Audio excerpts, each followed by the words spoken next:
What's up, y'all? Welcome to Three Brothers. No, that ain't right. Two brothers, still not right. We got one brother, and I guess that makes me the shot of milk. Come on. I mean, Now, I could be the milk. Maybe milk with a little bit of coffee in me. A little coffeeed out or watered out milk. Whatever. I don't know. Yeah, you the watered milk. out. All You right, the milk. yeah, your milk today, and I'll be the brother. And Lawrence and Chris may be joining us later, but we're not waiting for them. So we're gonna get this show on the road. We're talking about comic books, movies, TV, video games, animes, cartoons, toys, and so much more. I'm Jack Walker Pearson. Joining, we got Richard Wilson today. Like I said, Yeah. Okay. Rich always gets the sound effect intros, and we may get Chris and or Lawrence hopefully later in the show. They're running late. They have problems with their clocks. That's not a race thing. I mean, they on CP time. You said it, not me, and you can get away with it. I can't. Later in the show, we're going to be talking about Zack Snyder's anticipated sequel, Rebel Moon. Tell us how Perhaps much you loved it. yeah, well, we'll talk about that. Perhaps the most anticipated movie of the century. Before we get to all that, Rich, how's your week been, man? What have you been up to? My week has been stressful and then a little less stressful. I had to do my taxes. Yes, I know I'm late. I'm being a bad human being, but it's the first time in how many years that I've been doing my taxes. So I'm not too stressed about it. Got them done. I was stressed out because, I don't know what's going on. I do my taxes. I put everything in the boxes that they tell me to put it in. And when I get it back, they're like, hey, New York, you owe like $4,000. I'm like, what are you talking about? But then when I let the professional do it, they bring it back like, no, no, no, no, you don't owe that. This is what you owe. I'm like, what did I do wrong? What am I doing wrong? Yeah. But Yeah. anyway, my taxes were dropped down lower. So I'm like, I'm good. So that brightened my week up. And then after that, I was, it got brought back down again because I watched Rebel Moon. But other than that, what I've been watching, Delicious in the Dungeon. What I started rewatching, actually, I watched Werewolves Within. That's what it's called. Actually, I got this written down. Why am I telling you? I got it written down. Werewolves Within. It was a movie. It wasn't that good. Obviously, X-Men '97. You got to be watching that. Yo. Um, Last episode. yeah, last episode was pretty all right. I mean, but yeah. So yeah, that jumping in with the fellas for Warzone because it's double XP weekend. Get in there. And because I've been hearing news about Warhammer, I jumped back into Warhammer. And yeah, there's new content. So or some updates and whatnot, and a little bit new things here and there. So I'm glad I would jump back into that. But the Warhammer news, which we'll talk about in the news with Henry Cavill. Ooh. But yeah, that's my week. That was my week. How was your week, Jack? What's going on with you? Good. My week's been good. I want to give a shout out to we got ETC in the house already. ETC, what's Connie, that? Alaska, and we got Hello, Pop hello, Johnson Pop also in the house. Johnson. Now, for the record, I believe that means we kind of have two Alaskans in the audience. Connie, Alaska, Yeah, going to be an Alaskan native, even though she's not in Alaska anymore. And ETC is in Anchorage. So we're killing it on the Alaskan front today. yeah. All right, appreciate that. So my week, let's see what I did. I guess I worked a lot this week, which Mm, seems to be indicative of being an adult, whatever yeah. that is. Mm, I watched, of course, X-Men. all right. So good. It's what I'm looking forward to. I watched The Burbs, which was kind Oh, of it was on Netflix and it kind of popped up and I was like, all right, I'll watch like 10 minutes of it, and then I ended up watching the whole thing and I'm like, this movie's enjoyable. It's good. hmm, It held up. okay. And Oh, the Burbs. Okay, gotcha. yeah, Tom Hanks. And then I got some comic book pickups, which should I show these? This might actually be my show and tell later. I'll show you. I'll show you one of them. All right, so I picked up this is a new Momoko cover. Nice.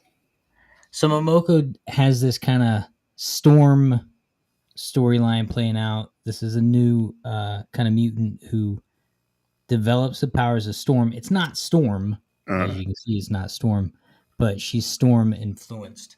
So it's pretty cool. It's her story, it's her art all throughout the comic book. So it's a pretty cool pickup, which I'm happy about that. And then keep in mind, first week of May is free comic book day, but you might, if you're checking out your local comic books, be picking up some free stuff. There's a Planet of the Apes free comic book that just dropped. okay.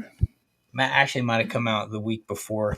And then there's this whole slew of Marvel stuff that just dropped in a pretty big volume, which was fun. It's Marvel must haves, and they want you to have it. So go pick up these free comics. That was basically my week. But Chris is not here. He's not. And so we're going to have to trust our jokes the old fashioned way, meaning not relying on our robot overlord. So here's one I got in my repertoire for you, Rich. Okay. You know what happens when Thor cuts wind? What happens when Thor cuts wind? He feels the thunder from down under.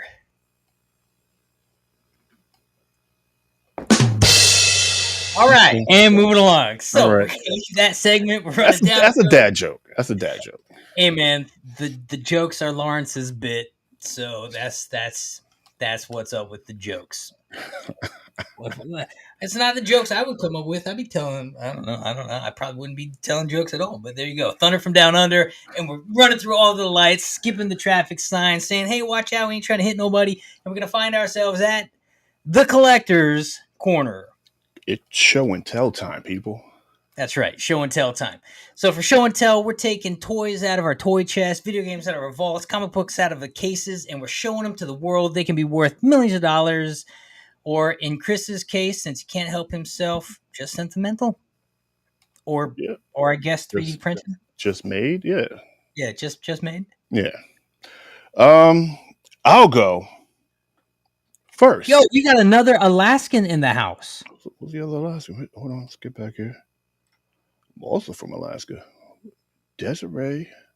I'm not even going to say your last name, but thanks for coming. Thanks for showing up. I believe you're new, right? Yeah. Desiree is new now. Yo, we should go to Alaska. If 90% of our fan base is in Alaska, we're kind of in the wrong spot, especially if Chris is in Texas. What's he doing? At least you Alaska. get snow where you're at, Rich. We don't want it, but yeah, we get it. You don't want it, but you get it. And I'm in California now, so it's definitely not Alaska. Yeah, you guys are turning into like the monsoon state And now. Desiree, what part of Alaska are you from? And second question, when is the best time to come check out the Northern Lights? I was thinking about coming in May. Okay. In the meantime, Rich. In the meantime, between time, you got for show? I was rearranging stuff, as you can see. Moved Desiree's also in my Anchorage. pop stuff and lowered them down here, and now I got my figures up top there, right up there, there in that area there. Yeah. But that's not what I want to show you. What I wanted to show, because after I did my taxes, which became a good thing, I had a little bit of money to play with, and I was like, okay, my New Jersey tax weren't that high, but I was like, you know what, I can mess with some things. Mm-hmm.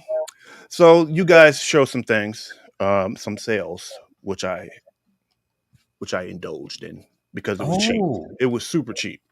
It was like it came out to like the two things that y'all showed came out to like $16, and then I was like, wait a minute, because while I was looking, they give you the recommendation stuff, and I was like, oh, look at this set here. So I got a whole nother set coming in. But I bought the Batman Duke Thomas. Yeah. And then what was the other one was John Stewart was John up there. Stewart. Yeah, he's coming. He should be here tomorrow or Wednesday. That's what's up. So I bought how much do you pay for that? All this was shipping. It came out to like $16 or something like that. So it was a pretty good deal.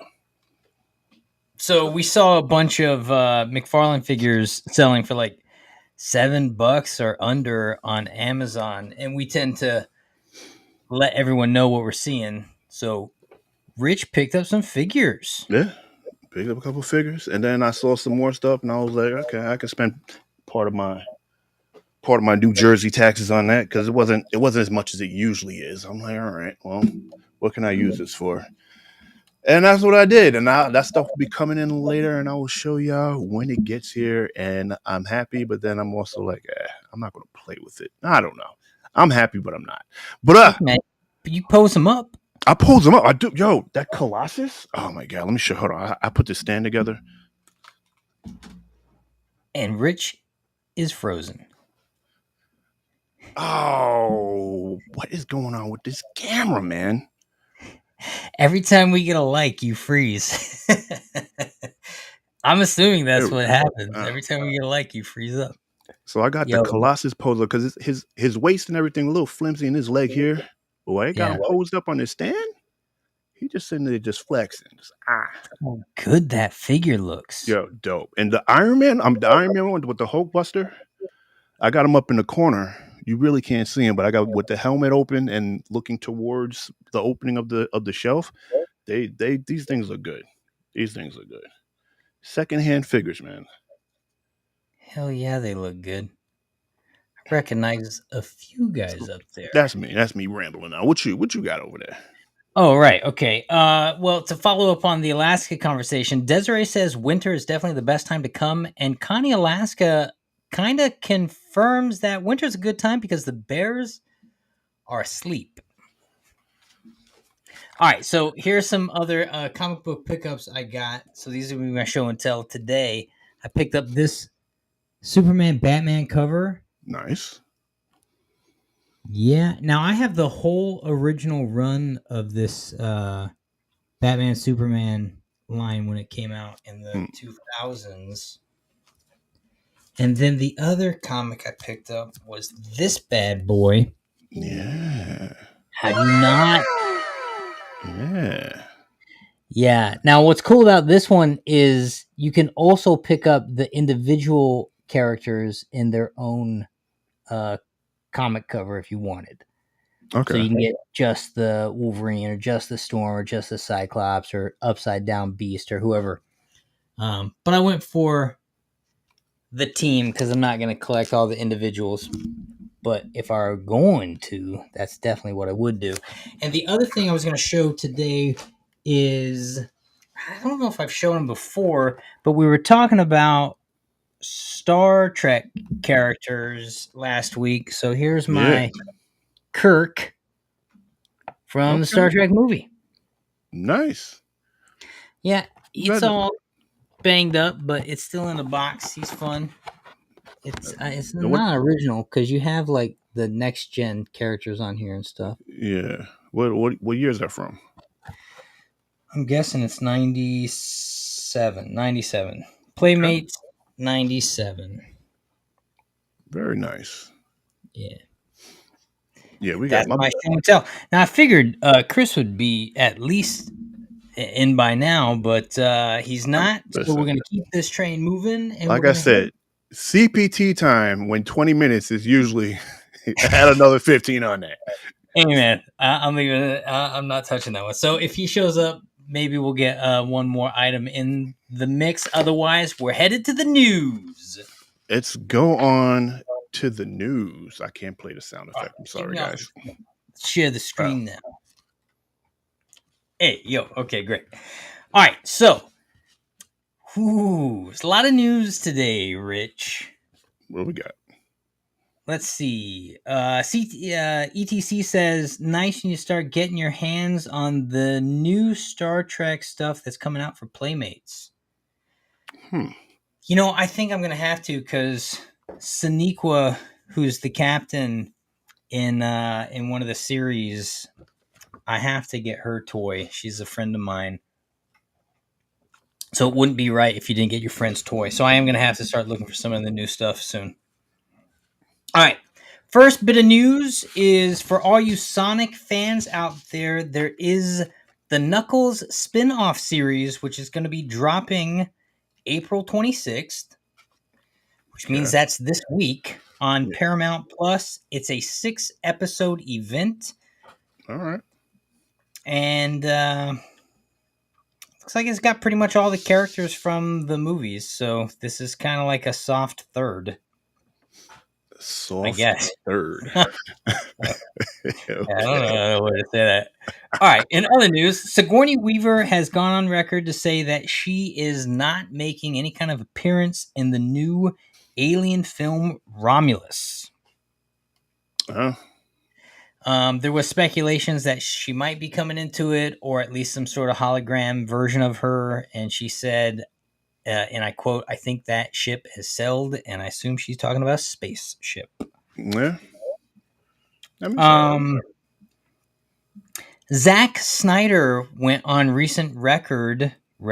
He was interviewed because he's got a movie come out, right? Right. Rebel Moon. Yeah. In the interview, he was asked about his stance on certain things that happened in the Man of Steel movie. Okay. And Zack Snyder, faceplant, kind of doubled down on his choice for killing Jonathan Kent. And he painted a depiction of a man who was basically terrified for the world to find out that his son had powers. And he also said, in talking about Jonathan Kent being torn apart in the tornado in Kansas, he said that small event in Kansas. He said small event in Kansas. And I'm That's sitting here wild. going, come on, Zach, come on, man.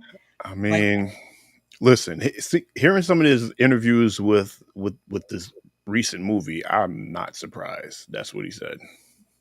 well, and we're gonna get into all that and some of the debate later, but it's like, I stand by what I had kind of come to realize about a decade and a half ago is Zack Snyder, I believe, is an incredible visionary, and I mean that. I mean the guy creates visual cinematic masterpieces, but I think he lacks the moral compass to understand these characters sometimes.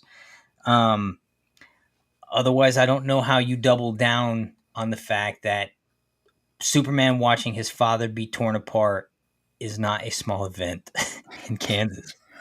Ah, But anyway, uh, in other news, speaking about Superman news, Action Comics #1 recently sold. I believe it was around April 4th. It sold. Oh man, my battery's about to dead. I'm not plugged in. Give me 1 second. I'm going to talk through this news. You can hear me while I plug in. So plug it in.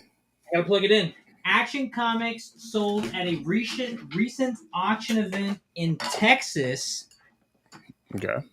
and it made comic book history as the most expensive comic ever sold. You want to venture a guess as to how much that thing sold for? Um, I feel like I'm not. I feel like a million. A million sounds good. Oh no! No? I said most expensive. Oh, most expensive. Yeah, I mean we've had Spider-Man comics sell for 3 million, and there was an Oh, Action Comics that sold a while back for I think 5 million. oh my God. Uh, Yes, so we got five. Most expensive. Okay, 10 mil. right. You would think. It sold for $6 million. It was Action Comics #1, CGC graded and slabbed with an 8.5, which is kind of unreal that this comic book from 1938 one was slabbed with an 8.5. You can go to your comic book store and grab the newest edition of whatever comic book just came out, and you're lucky to get a 8 or a 9 sometimes. Yeah. So this thing been floating around for over 80 years. It sold for $6 million, and it really goes to tell you just how we value things, right? Yeah. Yeah. It's like, ma, these things have value. Oh, my ma, she's not going to attest that, but proverbial ma, generic ma, these things have value kind of thing.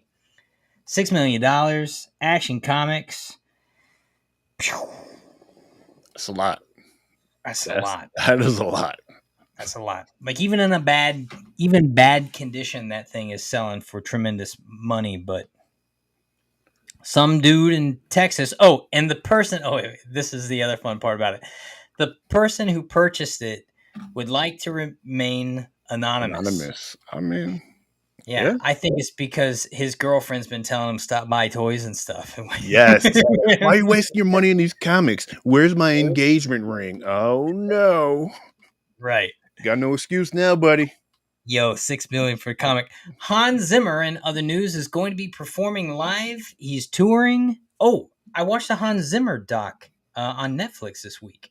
Okay, how was that? It was really good. Hmm. It was really good.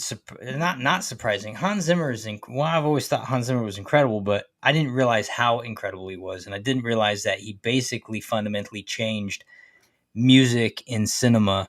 More than likely More with than Nicolas likely, Cage. oh, Somebody more than likely it was Nicolas Cage, yeah. yeah, or Shaq, right?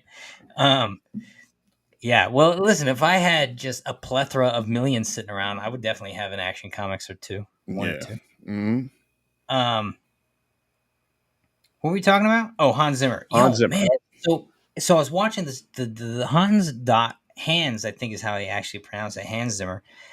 And the guy is brilliant. Listening to the way he breaks down music composition to talk about the emotional journey and character arc of these characters is one, it's just he's just operating on a whole nother level. And then if you look at his station, his work setup, Mm. it's insane. It's insanely cool. Anyone who likes music, anyone who likes cinema, I would recommend go check out the Hans Zimmer doc that's on Netflix. And if you want to see him live, he is going to be touring. He'll be in LA in October. So I'm thinking about going, but the tickets are pretty expensive. It's like $200 for the cheap seats and Oof. $800 for the nice ones. Yeesh. Yeah, you gotta love it if you want to buy it. Exactly. Okay, Rich, this might be the most important bit of news you're going to get today. Okay. Maybe all month, perhaps all year. I don't want to go out on a deep end, but it's a big one. Are you ready? Okay. He's ready. Cat's Quest 3 Oh my god. has finally given us a release date. That Okay. the ship is going to set sail August 8th, and it'll be cross-platform. Great. That's Yo, I'll be waiting for it. yeah, me too. You and me, man. ETC says Danny Elfman gets looked over too much. No, that's okay. I'm not taking anything away from Danny Elfman or some of the other phenomenal composers that are out there. But go check out that doc. What he's doing and on the level he's doing it, on the subtleties he's doing it, it's incredible. Marvel comic writer Cody Ziegler says that Kevin Feige personally requested the death and resurrection of Miss Marvel. That's Kamala Khan's character, right? Hmm. So Kevin Feige specifically requested that the character be killed off and brought back. This happened a year ago. Okay. So it's kind of late news, but there's some new news in the late news. She didn't stay dead for long, I guess was the point, right? She was gone for like 2 months and then they brought her back. All right. Um, but she was resurrected on the island of Karakakoa or something like that, Sounds about thanks to right. a mutant. Sounds about right. Thanks to a mutant resurrection technology. So now Miss Marvel isn't just an Inhuman, but she's also a mutant. Okay. Can we get the story straight? Like what's happening? No, that's the story, right? So my question is this. There's an island where you can be resurrected using mutant technology. So there's no stakes Apparently anymore? not. Apparently not. There are no stakes at all now. Like it doesn't matter if you die because we can bring you back.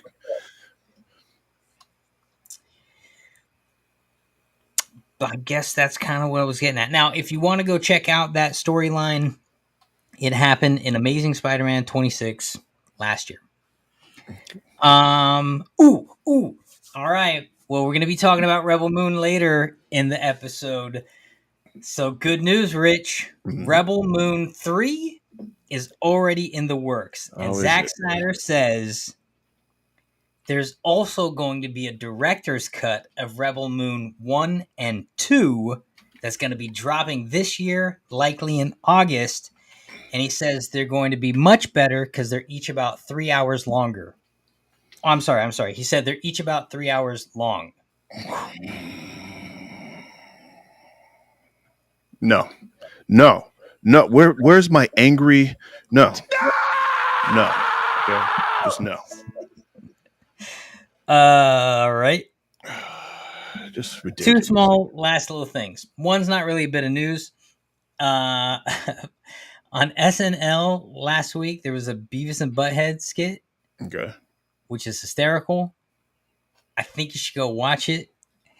And I think we could use maybe a live action version of this starring Ryan Gosling and perhaps what could be his greatest role yet.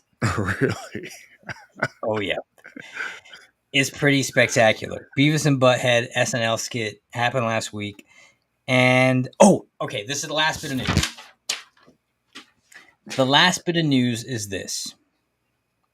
ETC says, come on, Rich. Zack Snyder's Justice League was epic, way better than the Nope. theatrical. Did you say no? Yes, I did. Yes. It was better. It was also about 6 hours longer than the theatrical. All right, the last bit of news is this. X-Men, the animated series, is being sued. Mm, okay. Why's that? Yes. Plagiarism. Their Oh, theme song, apparently, did I write it in my notes? that you threw away? I didn't write it in my notes. So I have to go off the dome. Yeah, the theme song was apparently plagiarized from, I believe, like a Hungarian TV show from the 80s. And if you Oh. listen to the theme song to that show and then listen to the X-Men theme song, uh, Chris in the house. What up, sir? We had a birthday party at Nerfy's for Stevie's 6th birthday, and it ran way longer than anticipated. That's good. You're in time for our last bit of news. I was just telling Rich and I or got a little Tim. bit of news, but go on. Okay, my last bit of news then is X-Men is being sued. There's a lawsuit. The animated series X-Men Why? is being sued because of plagiarism. The theme song, their awesome theme song, was apparently stolen off of a TV show from another country. Wait. So it's the same theme song that they used in the 90s. Yes. And now they're bringing up a lawsuit because they reused it in the. Yeah. Yeah. Lawsuits have no shelf life. Or Yeah, that's right. And well, the other thing that happens is I think reach the global reach of things has changed, right? So like in drastically. 97, who knows what's going on in Hungary? In 97, all my. Right. 97. Not to be welcome to the Thank party, you, Chris. etc., so on and so forth. So that's going on. Obviously they'll settle eventually, but I wonder if it's legit. Mm-hmm. oh no, I want go listen to the one. If you do a quick Google search, you'll find what I'm talking about. And if you watch the themes back to back, they're like, yeah. It's like, Mm. yeah. It's like surprisingly, yeah. And I'm thinking about stealing it for my own personal series later now. You should. Okay. I encourage plagiarism in every step of the. Da-na-na-na-na-na. Da-na-na-na-na-na.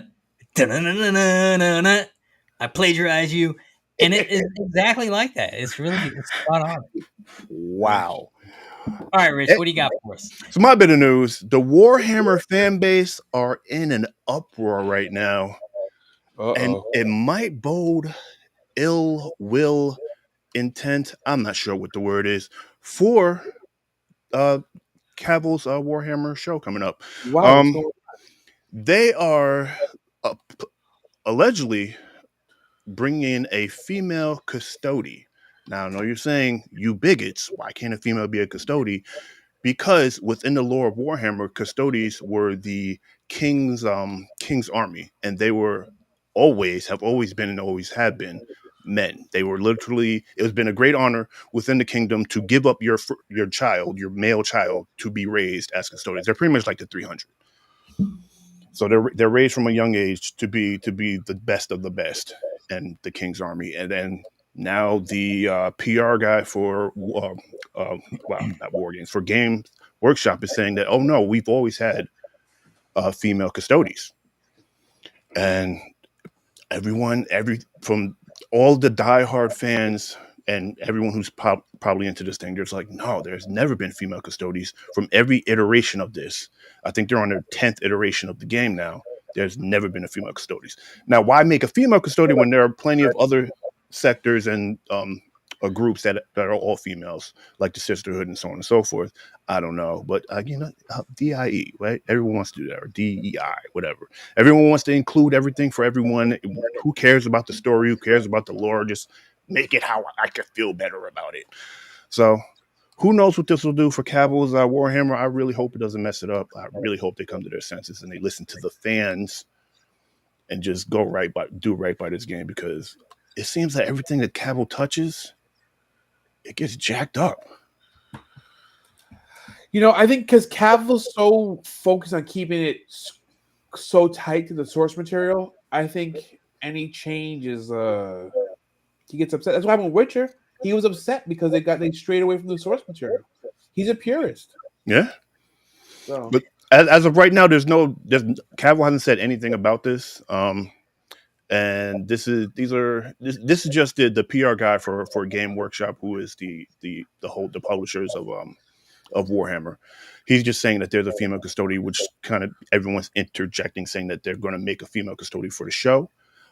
There's no female custodian in the lore as of right now. The 10th iteration of the game is coming out, I believe, this week, or if not next month. So we'll see if they're going to try to rewrite history. But yeah.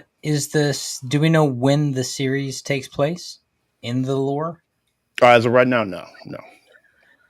Well, so I mean, there's a little bit of liberty that could be taken if the thing is set moving forward, right? But if it's moving backwards, then yeah, you could be messing with the thing. And I guess the question ultimately is, how does it enhance or compromise the story? And maybe there is a way where it makes sense and it enhances it, and it doesn't feel like it's a compromise. Obviously, there's a lot of choices made in today's kind of climate that are politically serving, and there's pros and cons and merits to that. Well, there's that too, etc. There's that too. Still got the squat. ETC, I forgot. I wanted to let you know. I didn't forget about you. I printed out your stuff. I went to go ship it. Because you're in Anchorage, UPS wanted $50 to ship it. So this week when I get to when I go to the post office, it's only like $9 from the post office. So I'm just going to get USPS and not UPS. Wow, it's because they got to travel it by caribou. Yeah. All right, and any other bits of news? That's all I got. Chris?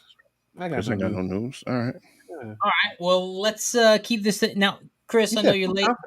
Was there something you were dying to show and tell today? Yeah. Actually, there's one thing I'm dying to show and tell real quick. I want to say thank you to Corey for this dope Star Wars Xbox controller. It was rechargeable. Comes in here, and I'm very, very grateful for this and a bunch of cool other stuff he sent me. Everything else is around, but this is in this cool She-Hulk. Nice. In my Hulk case. So very nice. Yeah. Nice. And Corey's not even in the chat today, so forget him. What the hell? Where are you at? We got someone new though. Giving some love here. He's not even here.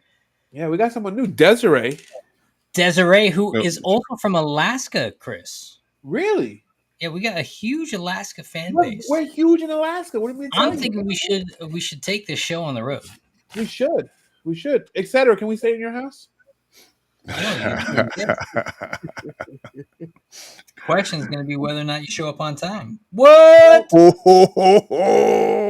you saying that because I'm blackjack? Is that what you're saying? No, that's what Rich said earlier. That's Okay, exactly now what I I said. think it's time for a debate.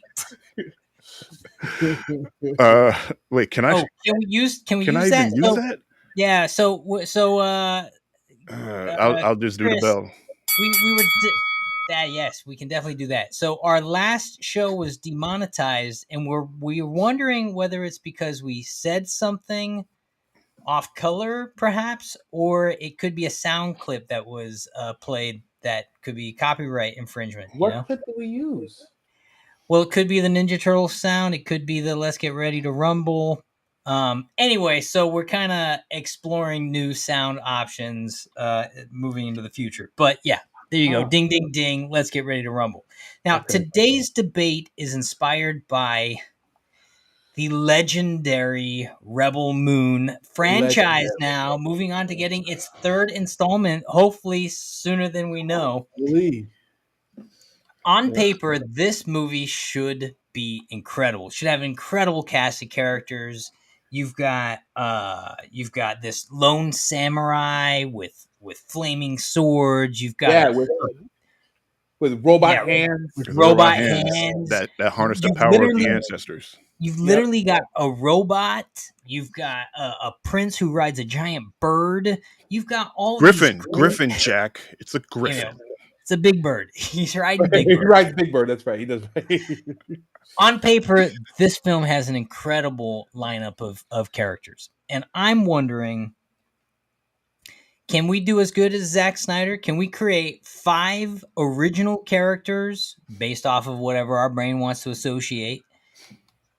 Put them in some kind of world of our choosing and find an adversary of some kind for them to have to rise up against. So here's the debate. Give me your best 5 original characters. Sky's the limit, whatever you want. Give me something for them to overcome. It could be a person, could be a thing, could be a concept. That's up to you. And give me a loose world they're operating in. I don't need story or any of that. Just give me the characters. Should we go round robin, Jack? Go character? Go like one, each of us drop a character? Sure, we could do that. Might be confusing to keep it all together, but why not? That sounds hysterical. All right. I'll go first. Go ahead. Yeah. I do think that a robot is a great character to have in a dynamic. And so one of my heroic characters in the team dynamic is going to be a robot. It's like an ancient robot, kind of like it would look like a robot, kind of like the one in Rebel Moon, as far as it would be mechanical, right? It would definitely be mechanical, but it would be sentient, almost like Data, right? Okay.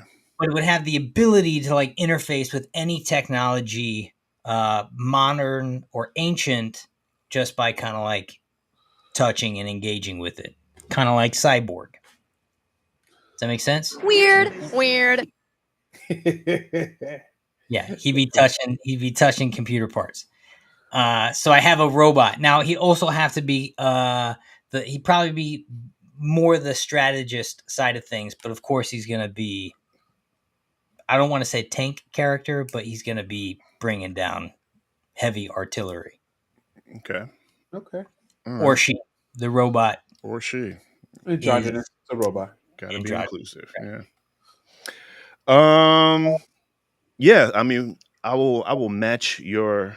Wait, hold on. 1, 2, 3, 4. Oh, I'm missing somebody. Anyway, I'll match your robot with a steampunk tech that can make and/or repair just about anything, almost like a genius, if you will. A mechanic? A mechanic tech, engineering type. Just an jack of all trades when it comes to things. Can think of plans, can make things, and then can also see something, pick it up quickly, and repair it if need be. Is this guy inspired by you? No, I'm not that at all. No. First of all, I'm gonna tell you like I tell people at my job. I'm not that good. Don't you go out there telling people that because they're gonna keep bringing me stuff to do. Keep bringing you work. Exactly. All right, so we got a mechanic. Chris. Steampunk. So I have my mechanic. stereotypical overpowered character that we don't know how powerful he is till he comes in at like a Deus Ex Machina moment where everything's about to go, the world's about to fall apart. Then all of a sudden, that's when he lets go and lets his full power out. So you have that one guy. His background is shrouded. We know he's strong. We know he's super powerful, but no one knows until until the very climax of my movie where everyone's about to die, and all of a sudden he's like, "This is the one time I can let go. I'm fighting in a paper bag now." The same trope, and that's when he lets go. And so like the fire guy from Suicide Squad. No, more like like Superman, Hulk when he's like, "I'm always angry." Yeah, exactly. But no one knows how strong he is. No one really knows his background until it's too late. Until it's the end. So he's kind of a sleeper tank, though. Kind of, yeah. Okay. Okay. All right. My second character it's going to be an anthropomorphic frog hero character. Now, I think love animal characters. Well, listen, I'm pseudo stealing this one off of the video game Chrono Trigger, where one of the characters you can pick up in your team is a frog, who's like a sword wielding, swashbuckling hero frog character, a knight. And I think there's something really cool about having anthropomorphic characters like Rocket and those kind of characters in a group dynamic. Also, kind of opens up the world where you're like, these things exist. I think this character would be a little more stolen in the sense of maybe it was like a person who was, like the Prince Charming turned into a frog kind of storyline is a curse that's been placed on the person that has to be undone. So I think this guy is cursed for some past transgression that they'd done, and so they're on this hero's quest to undo that thing that caused them this misfortune in the first place, right? Okay. So they're a little more dark, a little more jaded, kind of like the Beast and Beauty and the Beast, where he's not engaging with society, and so for this person to be in a group dynamic is already putting them out of their comfort zone. But then he's real heroic, All right. Frog. Okay. You say frog? Frog. Does he say frog every time he talks or she talks? No, he would talk, but they just call him Frog. Oh, they just call him Frog. Oh, okay. All right. Frog. So it's just about to be like an I Am Groot situation. This is like a total rip-off thing. Listen, they all are. You just thought about it, so it's never a rip-off if you just thought about it now. Okay. Ooh, look at that. A character like Cain, never died, can't be unalived. He's cursed to walk the world, never aging, exists only end at the end of the world. Ooh, that's a good one. Yeah, ETC. All right. See, ETC is right in the content pocket of this show. Yeah. So, Chris somewhat reminded me of my fifth character. This is a kind of a druid type, in tune with nature, magical. My world, steampunk, and also there's magical elements in it too. In tune with nature, magic, but also she works hand in hand with the steampunk dude, right? They kind of go back and forth because technology, nature, blah blah blah blah. But he makes stuff for her to help her out because she's kind of not really in tune with her powers until the time comes, like at the end of everything, where she's like, "Yo, I'm wild." That's when your powers come in, Rich. Yeah. Right when things are about to go south. So a druid who dabbles somewhat into technology only because of her love-hate relationship with my tech guy.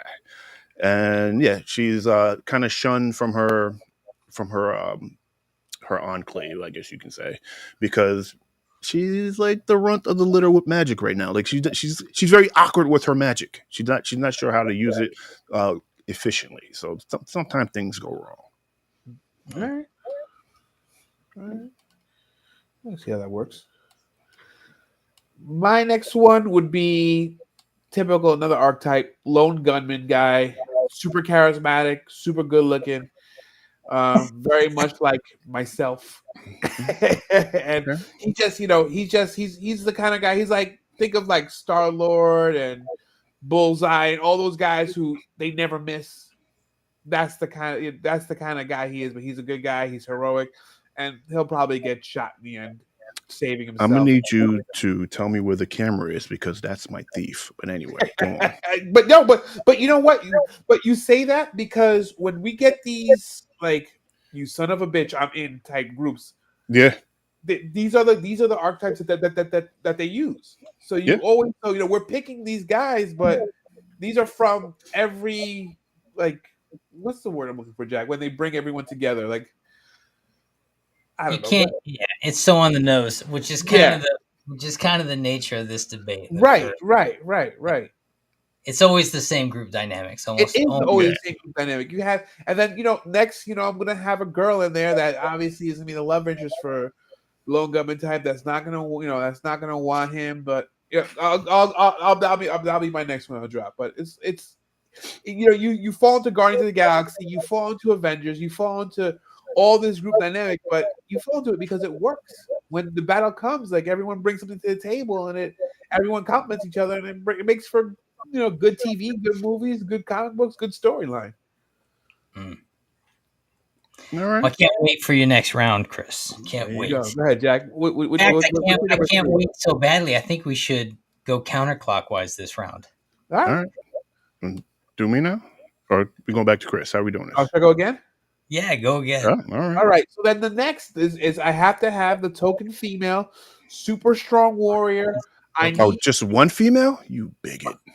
Well, someone has to make the sandwiches. Wow. See, I was. This may be why we got demonetized. If we get demonetized because of that, then demonetized. I'm gonna say that right now. But Oh man. no, she's a warrior. She grew up in she left her warrior tribe, and she's Is been she thick? wandering. Of course she's thick. Come on. No, she's not thick. She gotta be viscous. You're the most viscous looking bitch out there. Thick thighs save lives, brother. You know how it goes.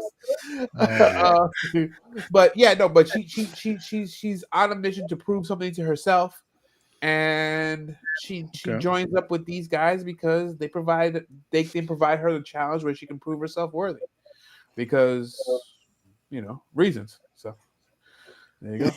Reasons. Oh. All right. ETC saluted you, and I don't know that I endorse that. When All Chris right. comes on the scene talking about women, let me tell you, it's I it's love a- women. I respect women, but I believe gender roles are real. I mean, Chris maybe had the I most precarious quote one time. He said, "What did he say? I love me some big booty dwarf." Oh, the dwarves, the big for the mean, yeah. You see that? Yes. Yes. Oh, It's man. true. It's true. Oh, little people. I was talking about little people. How little people have the big booties. That's what I was saying. They do though. Oh man. Oh, Okay. All right. Geek Fusion TV. Geek Fusion in the house. Geek Fusion. All right.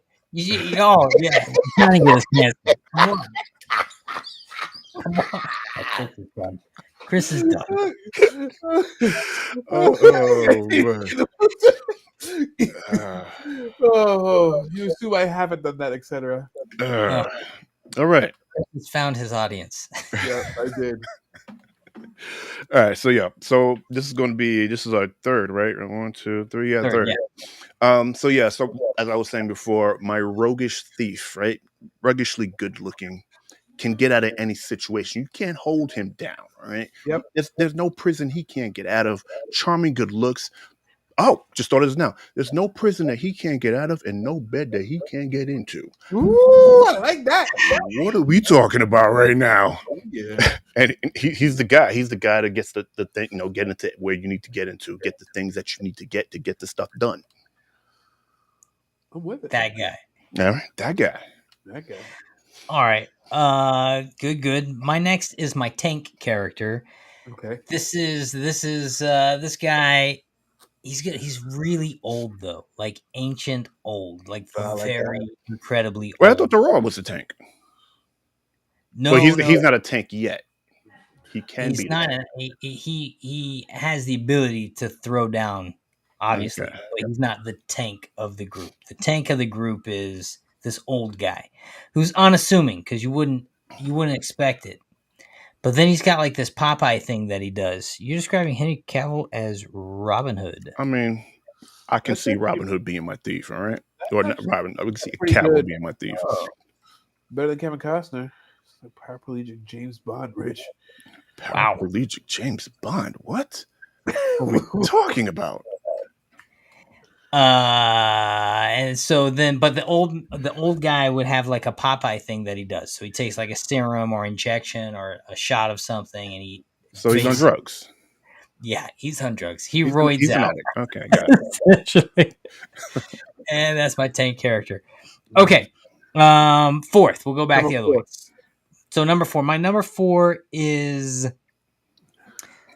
he's my rogue, my thief of the group, but he's also a time traveler. He's kind of I don't want to say he's not a time lord, but he's a time traveler, kind of like a bishop type time traveler or Cable, right? Has the ability to slide. And he's also probably the leader of the pack. So he's kind of like got a good blend of, skill set, logic, planning. He's the most well-rounded, but he's also the thief, so he's a bit of a wild card. So why are you following this guy in the first place? Right. Okay. Interesting. And some dynamic to the group. Yeah. A rogue that is reluctantly a leader. Is that what you're saying? Yeah, exactly. But he's a wild card, so he's really not reliable. Reliable enough. I mean, See, look at I just remember Star-Lord. something. We're supposed to be picking each other's stuff apart because this is a debate. What are we doing right now? Is he black with a mullet? Because I think that's a requirement for the Is character. he black? Is he black? That good hair. Is he black with the new Spider-Man Killmonger? Oh boy, dreads? did you see that? Yep. He might have that good hair. We'll see. Geek Fusion. All right, Rich, what's your number 4?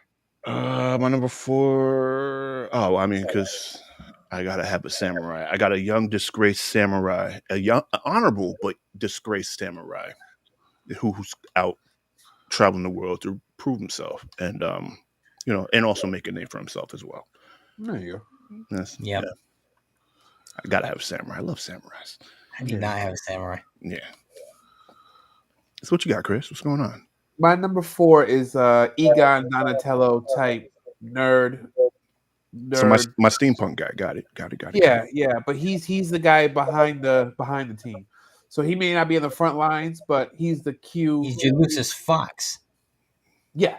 Yes. That's exactly it. So he's a little bit skittish. He's scared to fight, but he can put together anything. He can repair anything.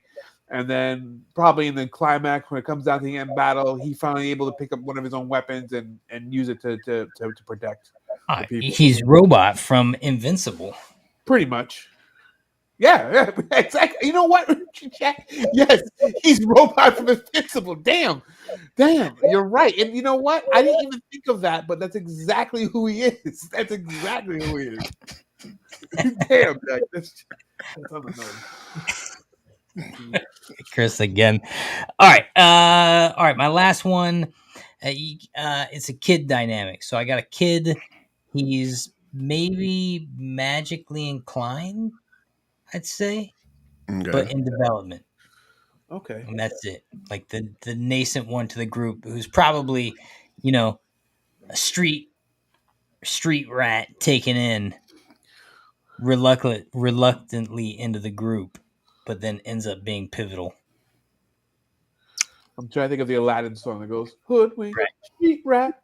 Exactly. That's exactly right. Yeah. Okay. Don't pretend like you don't know the song from Aladdin, Rich. I know there was a song. I don't know it though. But I you don't got know a either. kid, so you know you've been watching it more than I have. It wasn't because Right, I'm sure that's what it. that's the reason. That's the reason why I know those Disney songs. I don't buy that. Yeah, exactly. And he gets into his Exactly. car and it's playing on the radio. Yeah. Oh, What? how did that get there? Uh, so my last one is going to be my main, and she is the main character and the hero of the group, not the hero, the leader. Um, Young because I have more than one woman in my cast because I'm not a bigot like Chris. A young Misogynist, Rich. young Misogynist. warrior. I'm not a bigot. I'm a misogynist. It's a good distinction to make. Right. Okay. She's a young woman, a warrior, but also a disgraced warrior. I don't know why I like disgraced warriors. I feel like because they got something to prove, right? Roman. Yeah, they do. Yeah. Disgraced warrior also shunned from her tribe because of, and I definitely pulled this one from our talking point of today, because she was involved in some crimes that she was coaxed into.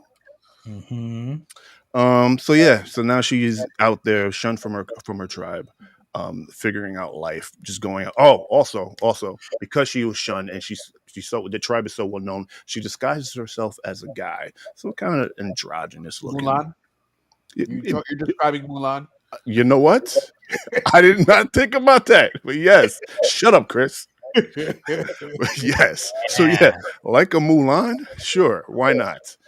And they all band together, they all meet each other throughout her journey, and that's where we get this group. Okay. Right. Chris and ETC Mulan. says, like Worf, who was disgraced, but also honorable. Yeah, sure. Yeah, I love me some Worf. Hey, yo. All right, Chris, let's bring this home. My last one is my robot. You got to have a robot. This robot was from a serving class, became sentient, and is trying to understand what being alive is about, and trying to find a reason to fight for. And yeah, he's using these guys as kind of a way. Who he's like. Everybody in society. Everybody, right now? every android and he's like Dr. Ivo's android from DC, where he's trying to figure out his purpose. That's And cool.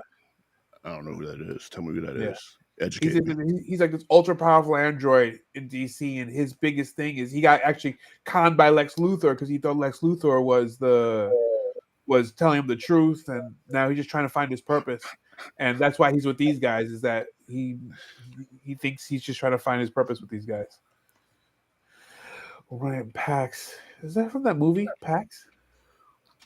I believe that's whatchamacallit. That's Optimus Prime's first name, if I'm not mistaken. Oh, before he became a Prime. Speaking of, they got that new cartoon that's dropping. It's a movie, isn't it? It's a movie. It's called Pre-Prime. Something. Yeah. Is it called Pre-Prime? No, it's not. Shut up, bro. Oh, it should be. All right. And our kind of villain antagonist, what do the heroes got to overcome? So again, my story is more like, you guys ever see this movie? Older film, might have had a sequel. It's called The Never Ending Story. So there's this darkness, right? This despair, and that's kind of what these guys are gonna have to eventually come up against, is this indescribable entity, kind of like the way they depicted Galactus in the other Fantastic Four movie. He was just a giant shadow. Yeah. All right. Okay. Wait, what? Say that again. They're coming against what? No, you know how they pictured Galactus as just like this, right? Like a shadow being. That's kind of what Jack is fighting. So it's shadow being. Yeah, well, it's kind of like despair manifested. And so kind of what happens when you come into contact with the despair is it creates a shadow version of yourself also. So you have doppelgangers of everybody, basically everybody, not just on that planet, but in whatever that universe is. So you're kind of taking out, you're almost killing, not killing, but you're battling everything that's ever been created. Okay. So so they have to fight themselves, is what you're saying. So like one guy's like, "Oh, I'm self-conscious about my feet." Oh no, Yeah, your feet can just give the can movie wear away though, anything. Rich. It's like, oh, the other guy's like, "Hey, Spoiler I alert. can't swing my sword with my left hand." Right. Oh, So they're now I gonna have can. to. They're Okay. eventually they'd have to battle the other person's I'm like the doppelganger. Zoolander of sword wielding. I can't swing left. No, no, y'all didn't get that. Yeah, did y'all watch Zoolander? You know what? Why am I here? Anyway, I saw Zoolander. I do the Blue Steel later, Rich. anyway. Why wait? All All right, Rich. Who's your villain? My villain is who was my villain? Oh, a warlord. Excuse me. Sorry. What? That's The just comments. geek fusion. Geek fusion got me. I'm sorry. It's talking about Jack's and the Jack Cloud shit that Chris's housemaid will be the person to call and save the day. Look, everyone got a purpose, man. Everyone has a purpose. So yeah, it's a warlord who is trying to take over the strongest kingdom, and a princess is he starts taking over. Princess escapes, seeking help, runs across this band of ragtag heroes or would be heroes, and then you know they So come it's to help. Princess Peach and Bowser. No, because she doesn't get captured. Okay, bro. I'm right. I see what you're trying to do. I see what you're Gotcha. trying to do. It's Mhm. 2024, Jack. Women can defend Exactly. themselves. They can. All Jack. right. Because the power of fallopians. All right. Okay, and Chris. All right. So we had a lot of stuff that. So my battle takes place on Earth. We always talk about post-apocalyptic stuff where something happens. There's an alien invasion, but we're not post-apocalyptic. We're not pre-apocalyptic. We're like we're in that stage where things are falling apart. So Okay. they've already arrived. They've already started destroying stuff, but Mhm. it's not after where the entire world is destroyed. So we're in that current apocalyptic. What would you call it? Your The pre-post. battle for Yeah, Earth, I guess. yeah, I guess so. But it's been going on for a little bit, and this is where my team comes together and Is this like the going to be known as like the 5-year war? Wait, what's happening? Oh boy. maybe, maybe, maybe. It depends on how many movies I can get out of it. That's all. How many movies? How many movies you going to get out? How long is this war going to be? Like all the But I movies going mean, to be during the war? I'll have a conversation with Zack Schneider, and I'll stretch it out. Oh I'll stretch no! out what All the easily slow could have been motion.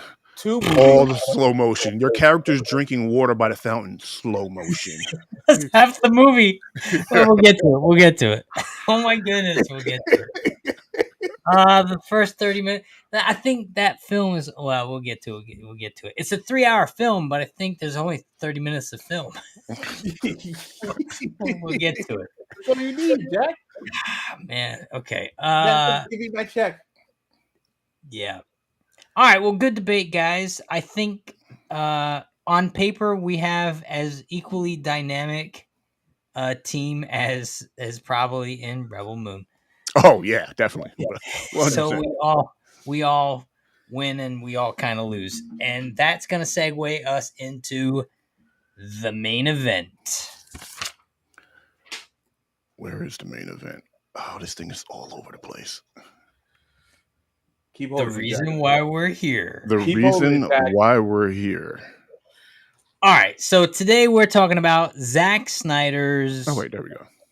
Rebel Moon Part 2 just dropped on Netflix. And like we talked earlier, they're already working on the third installment. Cool. So I'll give you a brief synopsis and then we'll get our spoiler free thoughts and then we're going to spoil this thing. So here's the synopsis. Band of unlikely heroes pulled together to combat A former the nemesis. Empire. Yeah. The Empire. Yeah. Right? Much. All right, cool. That's basically the synopsis. Or Rebel Moon Part 2. There you go. Assuming you saw Part 1. Spoiler-free thoughts. Rich, would you like to go first? There's slow motion in this. Okay, good. Chris, spoiler-free thoughts? You know how, remember when you were a kid and you told your mom, hey, can you get me this from the store? And she would come, you ask her for like Fruit Loops, and she'd come back with like fruit circles, like the store brand. Fruitios? Yeah. Yeah, like Fruitios, yeah. This is like you asked Zack Snyder, hey, I want to watch Star Wars. And then Zack Snyder came back, I kind of have Star Wars, but I have store brand Star Wars. With that being said, that's exactly what this was supposed to be. They said no to this. They were like, nah. He walked in there like, I have a story for you. It's kind of like Star Wars, but not, and a whole lot of slow motion. They were like, nah, we don't. Store brand Star Wars. That's what it is. Yeah, okay. And my spoiler-free thoughts are... Damn, Geek Fusion. Damn, Geek Fusion. What do you say? The biggest letdown in a sequel since JFK hoping for a second term. Too soon. Oh, damn.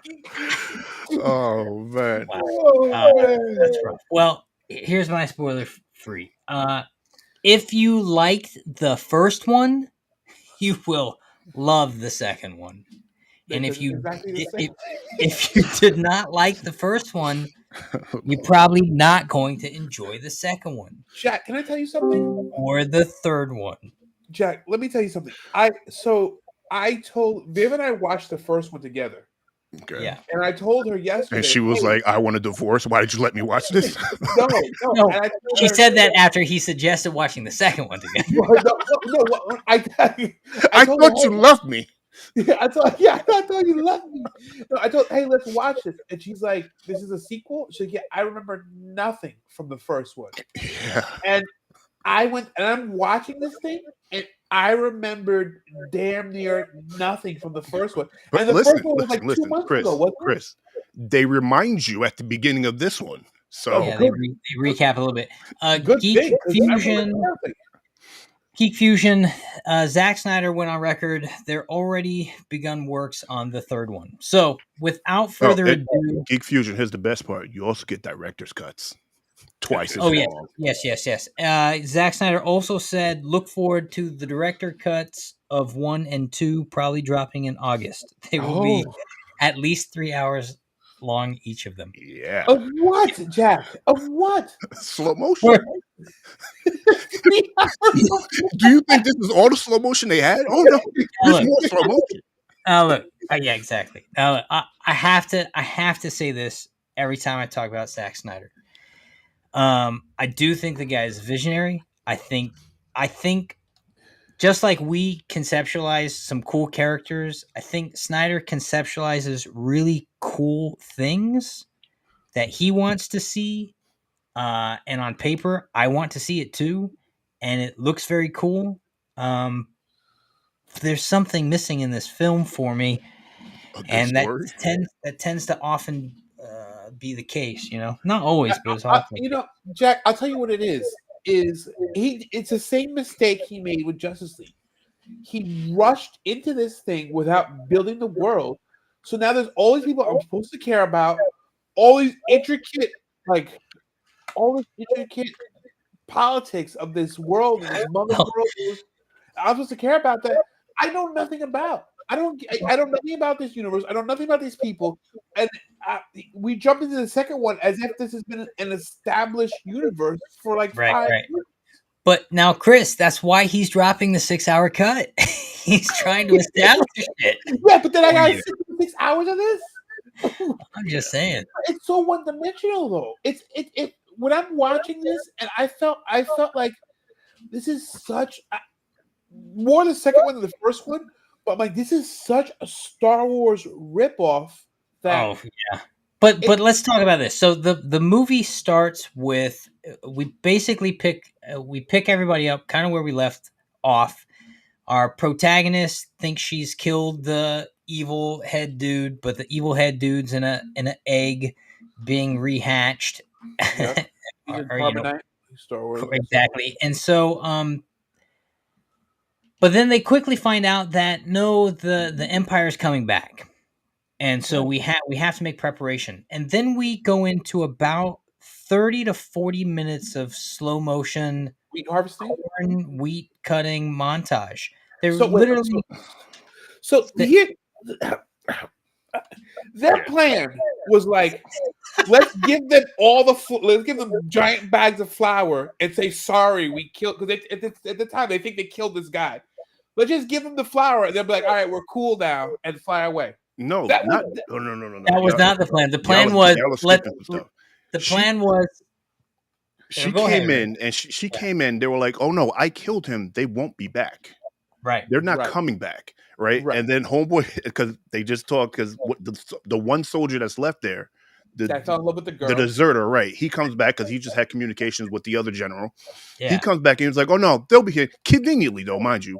Oh no, they'll be here 5 days time." And and now all of a sudden she's looking like stupid with egg on her face. Like, wait a minute, no, she can't come back. She turns to Titus like, can he come back? They come back without an admiral at their ship? Is that protocol? And he goes, no, typically it's not. But it's like you have regeneration, resurrecting technology, and you just happen to forget that you have this. Like, yeah, well, in all fairness, his brain was only shut down for several hours. Snyder's brain, or no, you mean the admiral. So, Snyder forgot all about this plot hole, but keep going. Well, all right. So then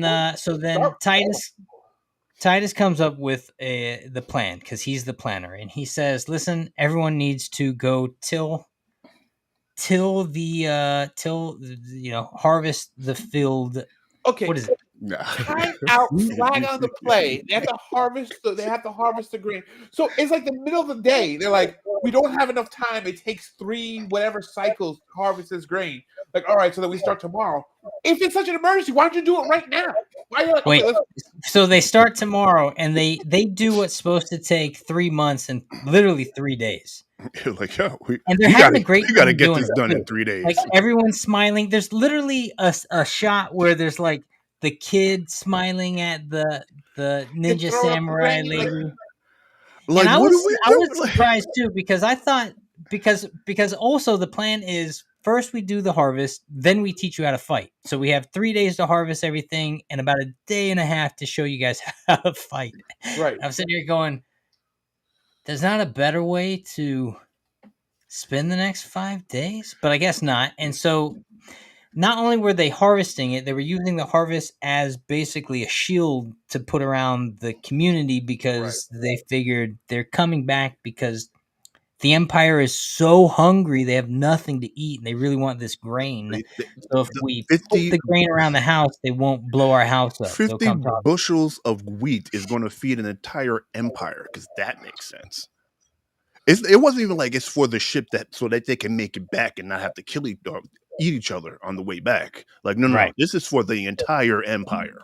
Right. So they're really not doing very well. No. And then let me ask you this. So when they're harvesting the wheat, you see them like thrashing with like sickles. Like, I got another question. Hang on, though. I got another question. Go ahead. If these guys have the capability to regenerate people, how do they not have like a food substitute that they haven't created at this point? Okay. And then also let's go back to the village. You got laser guns. Why are you using size? Like, you can't get a machine to just go over it and process the whole thing for you. Like, what are we doing here? What year is this? What century is this? What time period? Okay. But this is indicative of Zack Snyder. It is cool. You cannot deny that on paper it's cool. Jack, they're harvesting the wheat. All right, the guy is going to ride a giant bird, and he's going to jump off a cliff and get onto the back of it. It's we'll cool, get to right? that guy later. All right. Okay, we got this robot, but he's going to have antlers on his head, and he's going to have like a cape. We'll get to him later too. It's cool. Yeah, it's cool. It's cool. But I'm still stuck. I'm watching them thrash this wheat, and being like, they're harvesting this wheat and they're doing it by hand and loading it onto this floating wagon thing. It's like, no, wait. Yeah, right. The floating wagons. The but technology's not working. It's not math. Then they beat the wheat with nunchucks. Well, of course, you gotta be. Wait. Here's what made no sense to me. The great planner. This is literally the part that made no sense to me. The great planner came up with the idea to harvest all the wheat, and they put it in the wheat storage place. Right. The next 2 days later, he says, we got to move those 500 bags of wheat here. And I'm sitting here going, why'd you do that? Anyone who does any kind of anything knows never double handle a thing. Right. Put it where you want it the first time, you're going to leave it. The only time you're going to do something like that is in the army where you hurry up to wait. Like, move that pile to that pile. You got like, 5 days you got 5 days to try to pull off the impossible. Let's spend a day putting it here and then spend another half a day moving it. Oh, and then why did they make flour out of it? Like, they needed the grain. Why are we making flour? Are we baking bread now? Like, what are we like? None of this made sense. None of it made sense. But and the problem is, it's about 40 minutes of the 2 hours. It's a huge portion of them harvesting wheat. It should have been. It's like Farm Simulator. Yeah, it should have. That's your montage, right? Now let's get to the character development and the story. This is your montage, but this was like, it was a montage, but it was also like, yo, we're here for a long time with the wheat, and then we have the scene where everyone is presented a flag. Yeah, like what was that? Right, like, and you're sitting here going, hang on, man. Everyone gets a flag, and there's when 5 or 6. You have time to knit, chick. Look, if that's where you've been the whole time, that's why you weren't out there sizing this wheat, because you were making flags. Right? She was making flags. But then the other problem with this is, on paper, again, I like it because, as someone who writes scripts and likes to create stories and characters and content, it's fun for me to create the backstory and the life of all these people. I need to know who they are in order to put them on page. But this is an example where we're seeing that homework in the screen, right? That's all the homework stuff. We didn't really need this scene because it can all happen with how the characters. We should have just had a quick montage of this. And then if you're going to give us 40 minutes of just doing something, give us 40 minutes of them training and becoming warriors. Better fighters.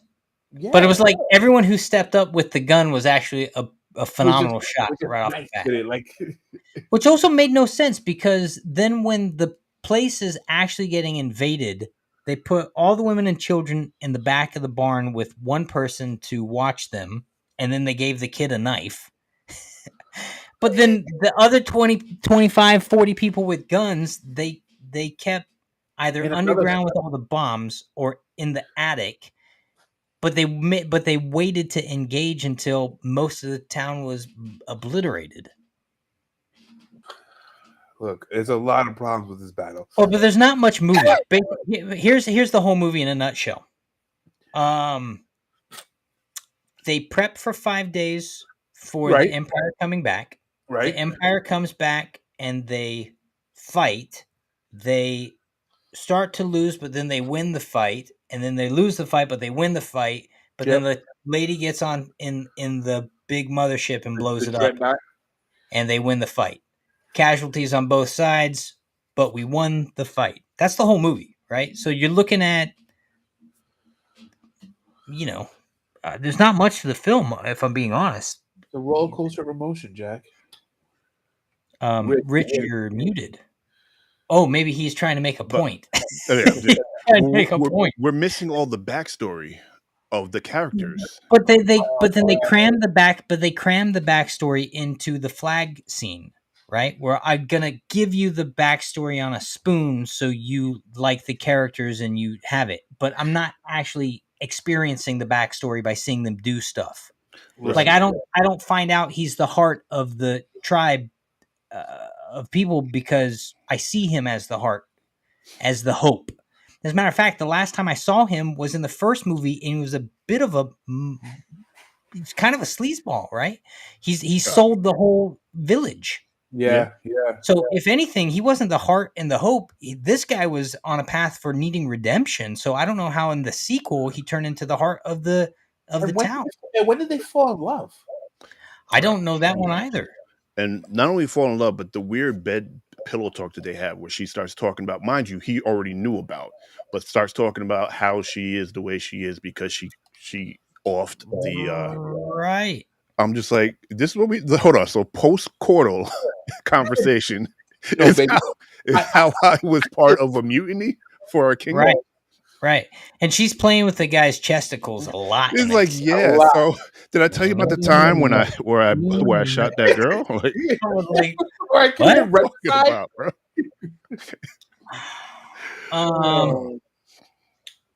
It wasn't good. And oh man. And first of all, I'm surprised that Turok came from a culture where they actually wear shirts.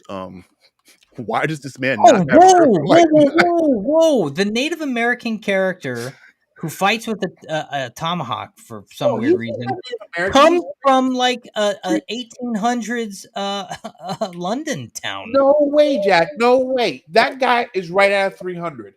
He had the thing. He's more out of 300. No, he's not. He was role playing. He was LARPing. All right. He was royalty, my guy. Like, my man had a whole suit on. And he was in a bowler. He was in a bowler in a 3-piece suit. Why is he fighting with axes? Why is he bringing a knife to a gunfight? Hey, freedom. And you see him pick up a gun. He's proficient with guns. Why are you? He's literally bringing a knife to a gunfight. Dude, I thought when we got his backstory, we were going to see like Atlantis or something. We literally are in like 1800s London. This guy came from a civilized country, but he's running around here like he's freaking Tarzan. Okay, it was so weird. It was like so weird. But again, I go, listen, this is indicative of choices Snyder makes in films. It looks cool. It sounds cool. They're going to think it's cool. And he's right. It is cool, but it's like a shot of whiskey in the morning. After the shot, I want my coffee. I want the thing that's going to sustain me and actually get me through the day. And this isn't it. This is cool, but it's not serving. Oh, and Cora's deflection when they were at the table, everyone's giving their backstory. It's so weird. And Titus was like, "Oh, are you sure there's not something else you want to talk about?" Because Titus already knows.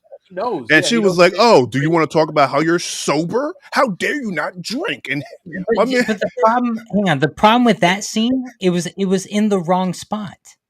That scene needed to happen before the post-coitus scene because we already had her backstory. Yeah. So the audience is sitting here watching her go, we already know what she's not saying. And she said it to that guy who they weren't really close in the first film, but now they're really close in the second film. But why does this scene even exist? The scene didn't even exist. That scene existed because let's get the actors some monologues. Let's give the actors some dialogue and let's get their backstory back in them. And let's give them all depth. And again, instead of seeing them in situations that let us experience their depth, they're just monologuing. Reminds me of...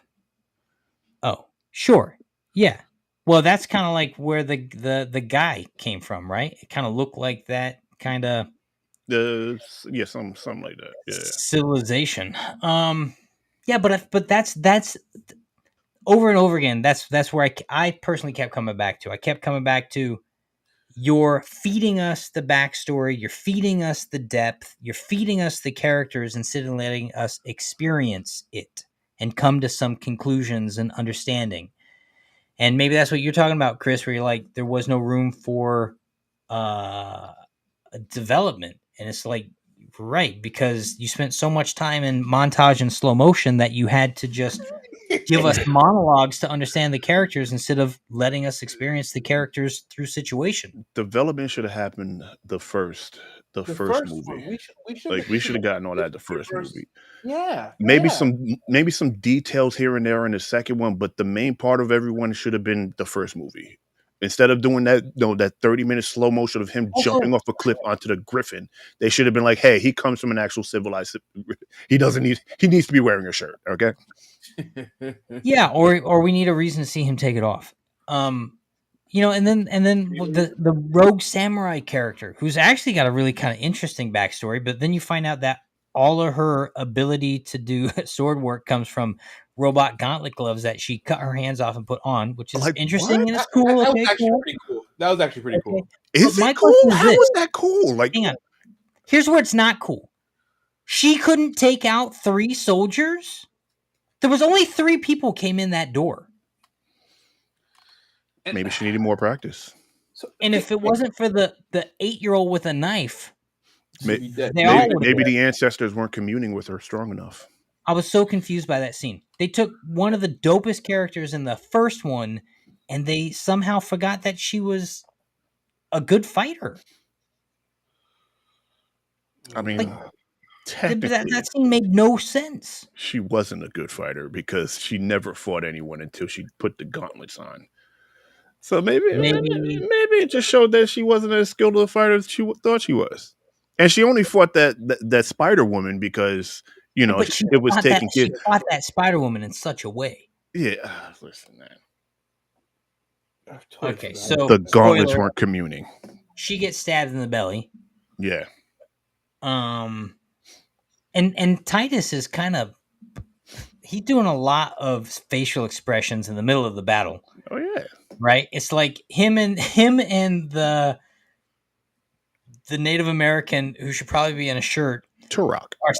I call him Turok. Turok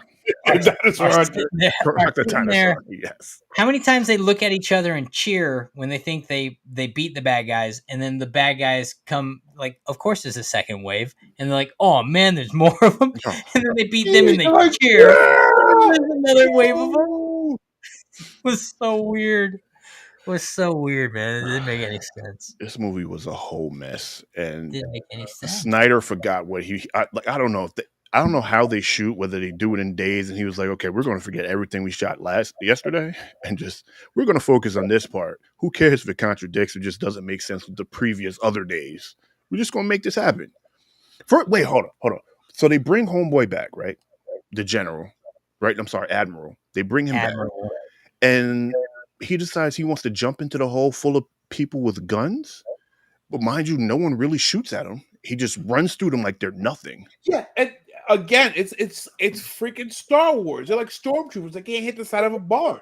You see, it's like Star Wars meets G.I. Joe, because you see red lasers, orange lasers, and then just like choo choo. It's like he's standing there like choo choo choo choo choo choo choo, and he's just like slow motion running as lasers are just with, and he's not like he's dodging the lasers. No, he's not changing his. Wait.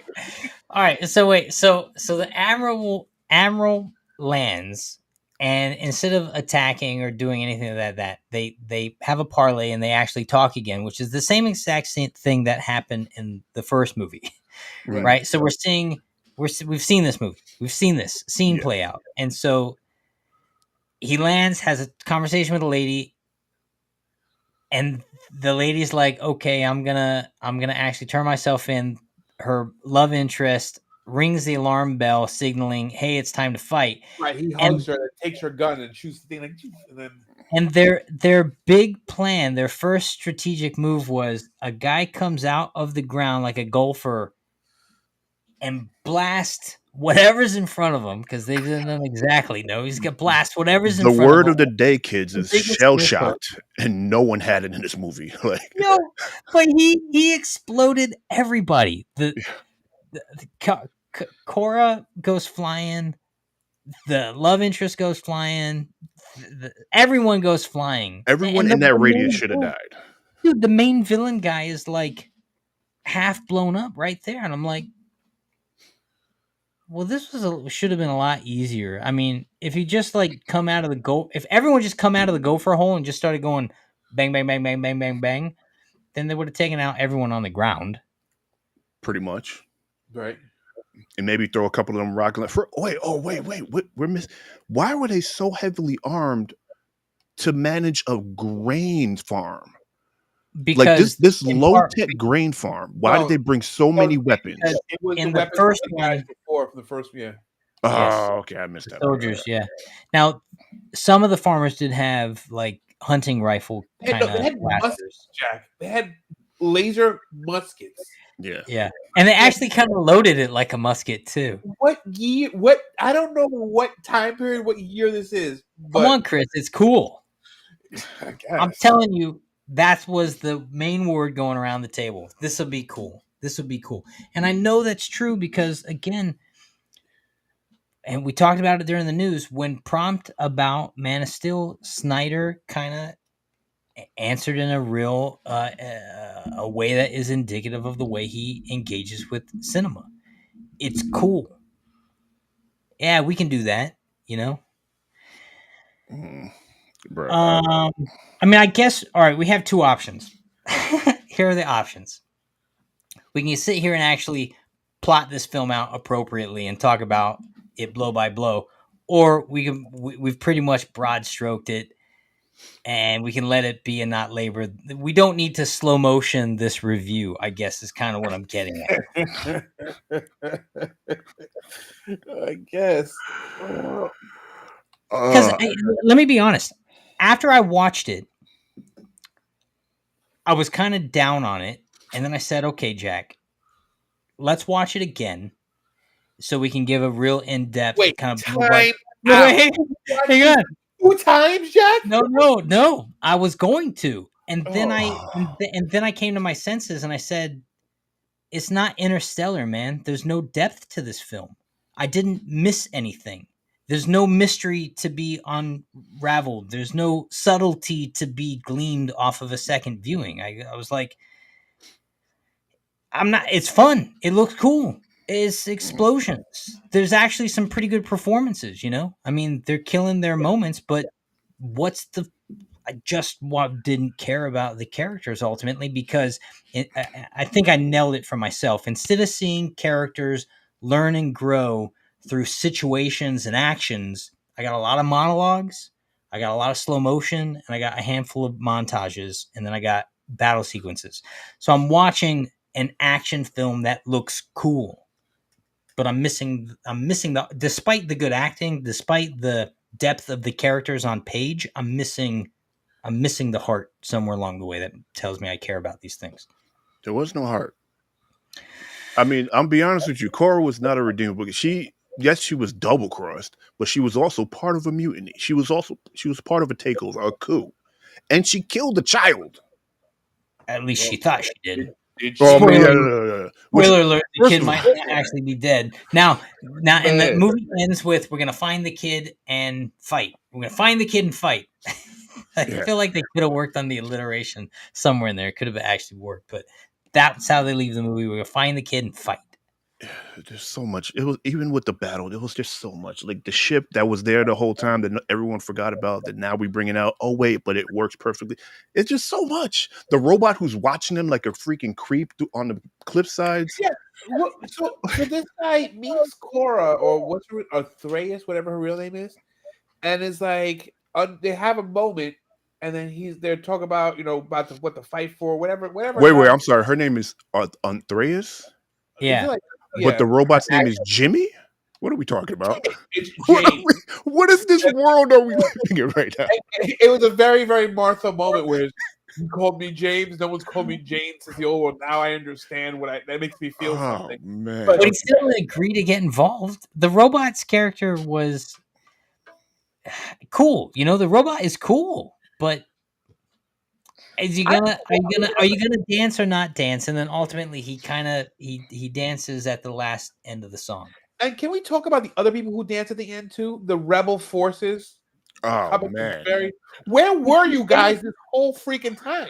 Way to come in and sit there and take the win for yourselves like you guys did something all battle. Like what? And They came in the last like 5 minutes. Let's shoot the people that are coming out of the destroyed destroyed dreadnought. The people who are We did it. They're killing all like the people who are trying to escape. They're just killing the survivors of this crash. No, ship. literally. Oh And man.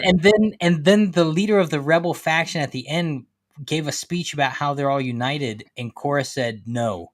And I was sitting there going, "Oh, good." She's like, "You guys just come up to claim the victory," but then she said no, and then she gave her backstory that we'd already seen. Yeah, Right. So this was the third time she gave her backstory. And then the general says, "I already knew," and you're like, "Oh, come on, guys." Like we all knew. There's a bounty on you, Cora. Like you don't think the Empire knows about you? Right, but that's actually what had happened in the first movie. Right. Bro. And Remember? can we talk about Cora? So Cora, when she gets now, I'm gonna jump back just a little bit. She shows that they get into the what's it called, the dreadnought. She's not killing soldiers. She's killing doctors. She's killing workers. She's just killing regular dudes. She's killing like a maintenance guy who's just there. This guy just walking, making sure the ship was working right. Chris. In The all coal, fairness, the coal scoopers. Like he. In all fairness, she kills everyone in the ship. She does. That's true. That's a good point. She kills everybody. There's nobody who left. And what small group of people managed to get in escape pods? The rebels came in and blast them out of the sky. Oh man, it's like Bill from accounting is dead. No, that's Bill. Yeah. Okay. Should we rank this movie? Yeah, I'm trying to remember. Does anyone want to say anything else about it? Does anyone from the audience have any questions about it? Etc. Geek Fusion? No, they left. They knew better. They're like, hey, we don't want you spoiling this for us. This masterpiece. How dare you talk about Snyder like that? Hey, listen, man, go back and it's like they're. Oh, that's Corey. Hey, look, Corey's in the house too. Last Jedi meets Game of Thrones. Yeah. Well, yeah. Rushed. Yep. It's funny, slow-mo and rush at the same time. Corey says no need to rank this. I don't even remember what I gave the first one. I'm assuming I gave it a 4. Yeah, that's kind of where I'm sitting. I'm giving this a 3. I'll be honest. Are we at the ranking right now? Well, you already know my ranking. There it is. It's out the bag. Let's rank it. I actually think it's not as good as the first one, and the first one had a bunch of issues. Yeah, that's yeah. What? Yes, Chris is dead. Corey. Corey's angry at this. You know, I got to tell you, my mom calls me every week, and she goes, "What are you guys reviewing this week?" Because she wants to watch it so she can kind of enjoy the conversation. And I didn't have the heart to tell her to watch this one. Tell her to watch Star Wars. How do you watch Star Wars, please? Oh man, I think honestly it sucks because visually this film could be a 7 visually. Like, I mean, could be a 7, could be an 8 visually. Some of the CGI is a little like meh. The ship CGI looks like cartoony. But it's Netflix made for television kind of movie. These, you know, whatever that means in this day and age. So it looks good though. And again, on paper, when I sit back and I think about these characters and the archetypes and who they are and what's going on, this thing should easily it is exactly the kind of content I want to see. It should easily be a 7 or 8. And I think I have to say 3.5. I think it's like a 3.5. Nicer than me. You love your 0.5s. You know, why the hell am I watching 40 minutes of grain sifting in slow motion? I couldn't make sense of it. That's a good point. It was never designed to be more than Viagra. Yo, I mean, if you heard this man's interviews, he can care less about what the audience has to say. He's like, "Oh, you guys don't like it? Well, we're going to get more peer reviews." Like, what are you talking about, bro? Like, no, but that's fair, man. We're in an interesting time for content creators where they almost have social media has given everyone too much of a voice to chime in, and in some cases, it's good. You know, look at how they fixed the Sonic movie. Remember right? what was happening with that thing? Yeah. I mean, maybe if he listened to some of the people talking about the first movie, he could have saved the second one. It's possible, and listen, the third is happening. It looks like they're going on a whole nother hero's quest. So the world is cool, but it needs. It's like, I don't know, man. World doesn't make sense. Like Chris was saying, why are we scything things? Why don't you have like even Luke had drones and droids on his little dust ball of a planet Right. in the middle of nowhere. Like, right? Why are you guys struggling right now?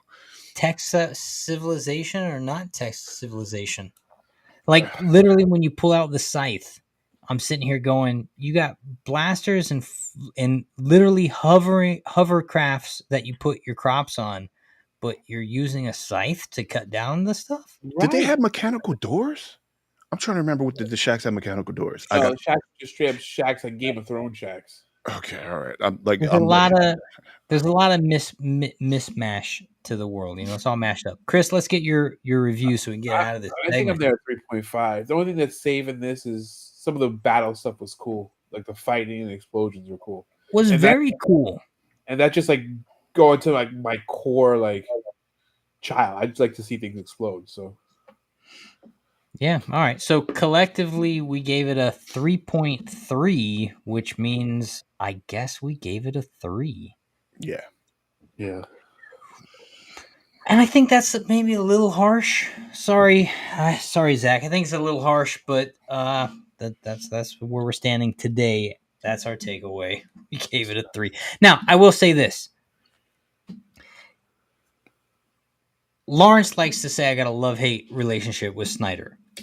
If there is a part 3, I'm gonna watch it.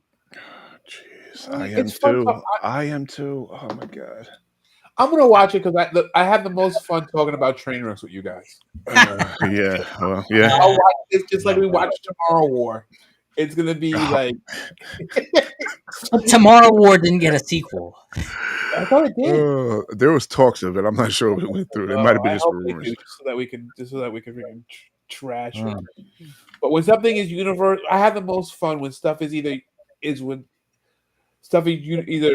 universally good, but it's more fun when stuff is just universally bad. So I'll watch the third one just so that I can come and see. I disagree. I want to talk about X-Men for the next 3 days straight. Like, how good is this content? Oh my goodness!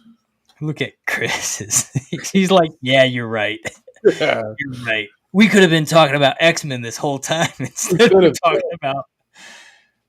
Okay, all right. So that's our take on what was the name of this movie? Rebel Moon Part 2. Rebel Moon Part 2. The SCARGIVER. The SCARGIVER, which they had to say multiple times. Star Bearer? Oh, Giver. You're right. The SCARGIVER. Because he has the scar. Like when he brings her to the Capitol, he's going to show the scar. He said SCARGIVER like that was her moniker way before he got blasted. Yeah, and he's so self-involved that if he gave it to her, that's like it's important or some shit. I don't know. And, oh my! You know what? We're done. We're done talking about it. We're not even going to talk about it anymore. Go on. Let's wrap this up. Corey would like a refund, and he says we don't have to watch trash in the future. We deserve better, and that's maybe the nicest thing anyone's ever said to us. I'm a masochist. I like to punish myself from time to time. So, and if that's any indication of what you guys can expect in the future, okay. All right. Well, I guess is no bash today. Yeah, but let me do it, Sebastian. Recommendations. I was gonna switch it up and do something different, but then I got spooked when you said that we got demonetized. Oh. So I have a short video show that wasn't on YouTube because we can't show YouTube on YouTube. You can't show YouTube on YouTube content. No, let's not take any risks today. Yeah, let's see if you actually can. No, during the fair use, you can. I don't know. I have this. I watch a lot of this stuff, so I see the battles between these guys.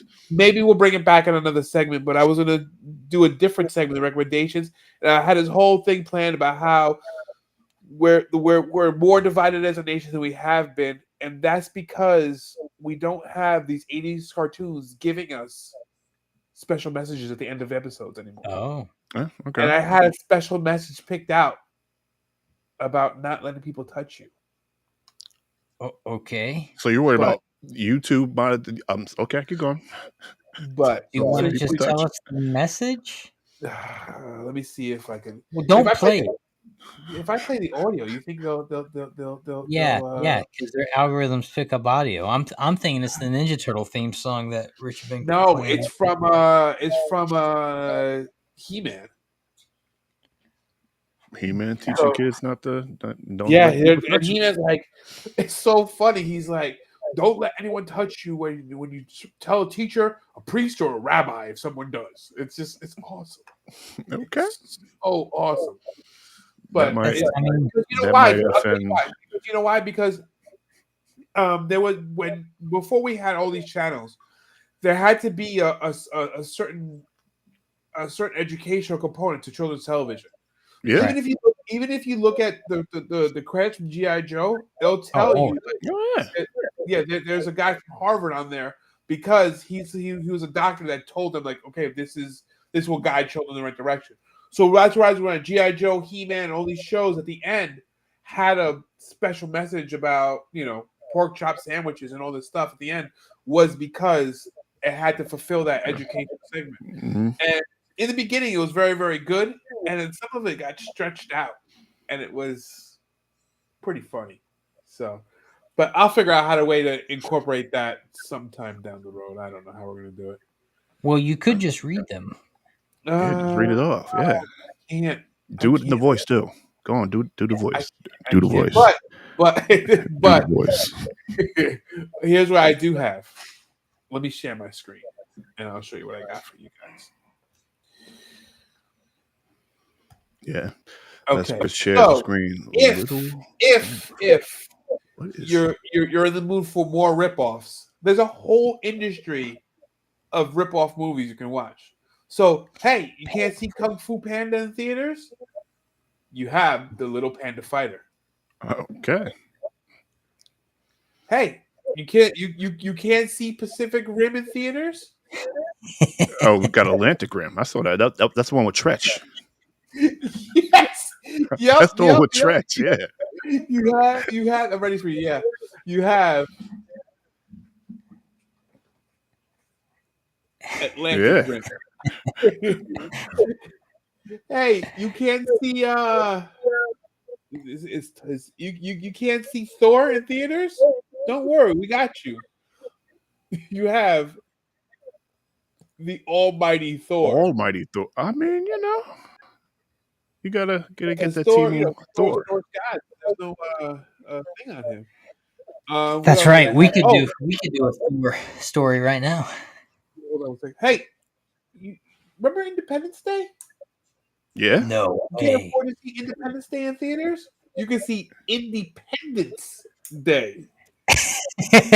Independence Day. Wow. Okay. Here's another one. Hey, you can't see Transformers in theaters? Don't worry, I got you. You got Transmorphers. Oh yeah. And why happened? is Wahlberg there? What is that? What happens a lot of times? It's just a thing at IMDb. For the last one, can you say one more just me? All right, so we got it. You can't watch Star Wars. Go watch Rebel Moon.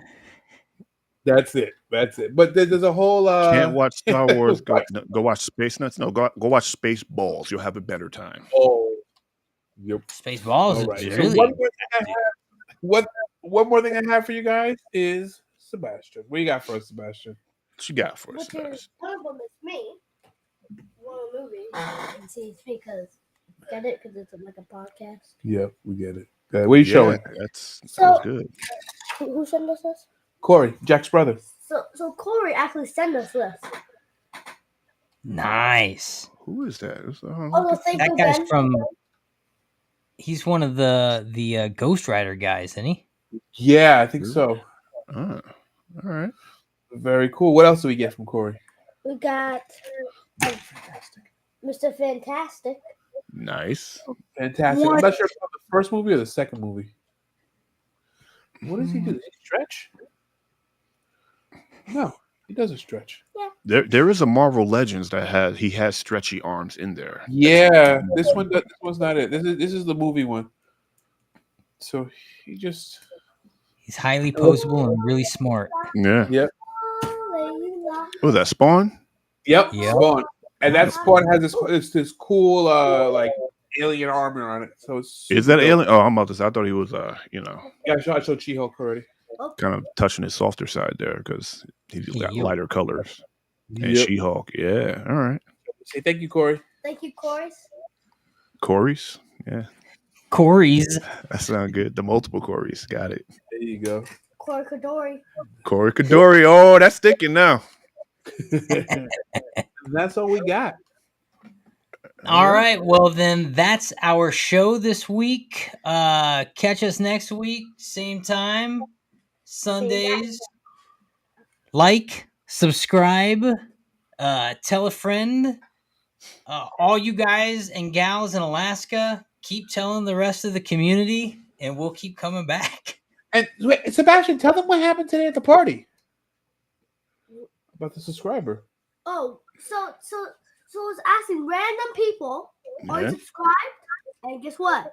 What? One of them out of nowhere, the first one said, yes, I'm a subscriber to the Three Brothers Shot of Milk. Nice. Oh, okay. And then I asked another person, and guess what? They said yes. That's what's up. That's cool. Cool. Shout out to my subscribers, which is I don't know how many days they're subscribed. Shout out to them. Shout out to them. All right. All right. Well, this is normally where we'd have some music to play us out, but I got some royalty free music. I haven't. We have royalty free music, Rich. Yeah, I'll give you a little bit of that. We have music. We will catch you on the next one. Like, comment, subscribe. We'll catch you next week. Same time, same place, same bad time, same bad channel. All that good stuff. And you all know, we out. Where is my... Wow.